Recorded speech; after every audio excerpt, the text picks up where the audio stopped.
வணக்கம் அன்பர்களே, உங்களை மீண்டும் சந்திப்பதில் பெருமகிழ்ச்சி அடைகிறேன். இந்த புதிய வருட பிறப்பு என்கிற சித்திரை மாத பலனை பார்க்க போகிறோம். இந்த சித்திரை மாதத்தில் ஸ்பெஷல் அப்படின்னாக்கா சூரியன் உச்சத்தில் வந்து உட்கார்வார். மேஷராசியிலே அவர் தன்னுடைய வலிமையை காட்டுவார். காலச்சக்கர புருஷத்தின் முதல் ராசி இல்லையா, அங்கே தன் வலிமையை காட்டக்கூடிய இடம். அது மட்டுமல்ல, காலச்சக்கர புருஷத்தின் 11வது இடத்துல சதய நட்சத்திரத்திலே சந்திர பகவான் அமர்கிறார். ஸோ அப்போ லாபத்துக்கு கொடுக்கக்கூடிய சூழ்நிலையும் காட்டுகிறது அப்படின்ருக்கு. கிரகங்கள் மூமெண்டெல்லாம் பார்க்கும்போது சுக்கிரன் சூரியன் சேர்ந்து மேஷராசியில் அமர்வார்கள். லக்னமாக ரிஷப லக்னம் அமைந்துவிடும் இந்த மாதம் பிறக்கும்போது. குரு 3ஆம் இடமான மிதுன ராசியிலே அமர்ந்திருப்பார் புனர்பூசம் என்கிற தன்னுடைய சுயசாரத்திலேயே. கேது மகம் என்கிற தன்னுடைய சுயசாரத்திலே அமர்ந்து கொள்வார் சிம்ம ராசியிலே. ராகு பகவான் சதயம் என்கிற தன்னுடைய சுயசாரத்திலே அமர்ந்து கொள்கிறார். சந்திர பகவானும் சதயம் என்கிற சாரத்திலே வந்து அமர்கிறார். உத்திரட்டாதி என்கிற நட்சத்திரத்தின் கீழே, அந்த சாரத்தின் கீழே சனி பகவான், புதன் மற்றும் செவ்வாய் அமர்ந்து, எல்லாம் ஒரே சனி அப்படின்னு சொல்லுவ மாதிரி மீன ராசியில் இருப்பார்கள். இப்படி ஒரு கூட்டுக்கலவையாக இந்த மாதத்தின் தொடக்கம் இருக்க போகிறது. 19ஆம் தேதி ரிஷப ராசிக்குள்ளே சுக்கிரன் வந்துடுவார். அதுபோல் 30ஆம் தேதி மேஷ ராசிக்குள்ளே புதன் வந்துடுவார். 11ஆம் தேதி மே மாதம் 11ஆம் தேதி மேஷராசிக்குள்ளே செவ்வாய் வருவது தான் முக்கியமான நிகழ்வு. ஏன்னா அங்கே சூரியனும் சுக்கிரனும் சேர்ந்து அமர்ந்து கொள்வார்கள். இது ஒரு ராஜயோகத்தை கொடுக்கக்கூடிய சூழ்நிலையை கொண்டு வரும். அதனால் அதுவும் ரொம்ப முக்கியமான நிகழ்வையும் நம்ம மனசில் வச்சுக்கணும். 14ஆம் தேதி மிதுன ராசிக்கு சுக்கிரன் சென்று விடுகிறார். அதே 14ஆம் தேதி ரிஷப ராசிக்கு புதன் வந்து விடுவார். ஸோ இப்படி எல்லாரும் கலவையாக இருக்கக்கூடிய இந்த சூழ்நிலையில் நமக்கு ஒரு ராசிக்கும் எப்படி பலன் அப்படிங்கிறத பார்க்க போகிறோம். அது டீட்டெயிலாக ஒரு ராசிக்கும் பொது பலனை டீட்டெயிலாக பார்க்க போகிறோம். அதனால் தவறாமல் அவசியம் பாருங்கள். தனுசு ராசி நண்பர்களே, போராட்டம் அப்படிங்கிற விஷயத்தில் அது எனக்கு அது இப்படி தான் சார் இருக்குன்றிருக்கு. கொஞ்சம் சண்டை போட்டால் தான் சார் சரியாது, எதையுமே பாருங்கள் அப்படின்னு உங்களுக்கு அந்த ரஸ்க்கு சாப்பிட்ற மாதிரி, ரிஸ்க் எடுக்கிறது ரஸ்க்கு சாப்பிட்ற மாதிரி இருக்குது உங்களுக்கு. அதில் தான் நிறைய கன்ஃபியூஷன் உங்களுக்கு ஓடிட்டுருக்குது. இப்போ குரு பார்க்கறதுனால உங்களுக்கு கோடி புண்ணியமாக இல்லையோ, பல விஷயத்துலேயும் இந்த ஒருத்தருக்கு ஒருத்தர் இந்த டகஃபார் அப்படின்னு ஓடிட்டுருக்கு. குடும்பத்தில் நல்ல அந்யோன்யம் இருக்குது, சுகங்கள்லாம் இருக்குது, இல்லைன்னு சொல்லலை. ஆனாலும் அந்த ஃப்ரிக்ஷனும் இருக்குது இல்லையா, அந்த ஃப்ரிக்ஷனை விடாமல் துரத்திட்டு இருக்கிறீங்க.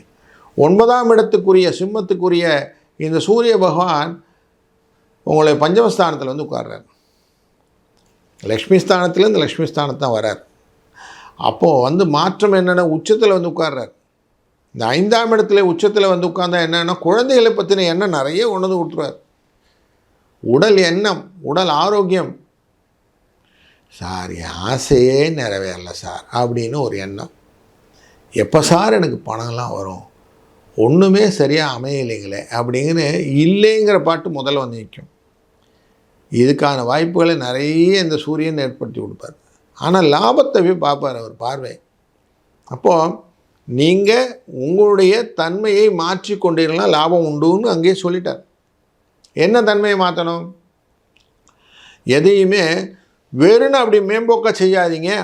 ஆழ்ந்து அதை பற்றின விஷயங்களை புரிந்து கொண்டு நீங்கள் செய்வீர்களானால் உங்களுக்கு அந்த சமயோஜித புத்தியினால் வரக்கூடிய லாபங்கள் டெஃபினட்டாக உண்டு. அதனால் ரியாக்ஷன் ஃபாஸ்ட்டாக கொடுக்காதீங்க, யோசித்து முடிவெடுங்கள் அப்படிங்கிறது தான் இந்த சூரியன் உங்களுக்கு இந்த மாதத்தில் அட்வைஸ் பண்ணுறார்.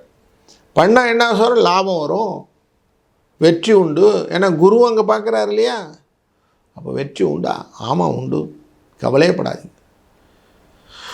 உங்கள் ராசி 3ஆம் இடத்துல சந்திர பகவான் அமர்ந்து சதய நட்சத்திரத்தில் சாரமாக வைத்து கொண்டு தான் இந்த மாதத்தை ஆரம்பிக்கிறார். ராகுவும் சதயத்தில் தான் உட்கார்ந்துருக்கிறாரு. அப்படின்னா என்ன அர்த்தம்? சந்திரனும் இந்த ராகுவும் சேர்ந்து அமர்ந்துட்டாங்கன்னா என்ன அர்த்தம்னாக்க வீணாத கலகங்களை உண்டு பண்ணுவாங்கன்னு அர்த்தம். எங்கே பார்க்குறாங்க? 9ஆம் இடத்தை பார்க்குறாங்க. இதுலேருந்து வெளியில் வரணும்னு என்ன பண்ணணும்? குலதெய்வ வழிபாடை நல்லா பண்ணணும். தெய்வ வழிபாடு, தெய்வத்தின் அருளால் தான் எல்லாத்தையும் நம்ம வெற்றி கொள்ள முடியும். அதனால் தெய்வத்தின் அருளை பிடித்து கொள்ள வேண்டும். இந்த சக வியாபாரத்தில் இருக்கக்கூடிய வியாபார நண்பர்கள் உங்களுக்கு தொல்லை கொடுப்பாங்க. கொஞ்சம் கேர்ஃபுல்லாக இருந்துக்கிடணும். ஏன்னா சனி பகவான், செவ்வாய் மற்றும் புதன் பார்க்கக்கூடியது 10ஆம் இடத்தை பார்க்கிறார்கள். அதனால் கொஞ்சம் அதில் எச்சரிக்கையாக இருக்கணும். எல்லாருக்கிட்டையும் எல்லாத்தையும் பொறுப்பை கொடுத்துட்டு போகக்கூடாது. உங்கள் பொறுப்பை நீங்கள் செய்யுங்க, அடுத்தவன் வேலையை அவன் செய்யட்டுன்னு விட்டுடுங்க. நான் அவனுக்கு ரெஸ்பாண்ட், நான் இவனுக்கு ரெஸ்பாண்ட் அப்படிலாம் போடாதீங்க. இதுதான் உங்களை சிக்கலில் மாட்டி விட்டுரும். நிறைய புண்ணிய ஸ்தலங்கள் முடிஞ்சால் போயிட்டு வாங்க. முடிந்த வரைக்கும் கோயிலுக்கு போயிட்டு வர்றது அப்படிங்கிற ஒரு ஆஸ்பெக்டை இந்த சித்திரை மாதத்தில் ஏற்படுத்தி கொள்ளுங்கள். இந்த சித்திரை மாதத்தில் ஏப்ரல் 28 மதுரை மீனாட்சி அம்மன் திருமண கல்யாணம். அந்த திருமண வைபவத்தை அவசியம் நீங்கள் காணொலியான பார்த்து அந்த நேரில் நீங்கள் எவ்வளோ தான தர்மம் செய்கிறீங்கன்னு பாருங்கள். ஒரு கல்யாணத்துக்கான செலவில் உங்களுடைய பங்கையும் கொஞ்சம் ஏற்படுத்தி கொள்ளுங்கள். இதனால் என்ன ஆகும்னா நன்மைகள் உண்டாகும். இந்த கல்யாணம் ஆகாத குழந்தைகளுக்கு எதையான ஒன்று வாங்கி கொடுங்க. அது உங்களுக்கு லாபமாய் மாற்றி கொடுக்கும். உங்கள் காரியத்தின் தடைகள் இல்லாமல் மாற்றிடும். உங்களுக்கு பண வரவு உண்டாகும்.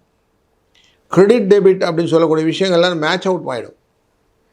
ஸோ அதனால் அதை பண்ணுங்கள், தாராளமாக பண்ணுங்கள்.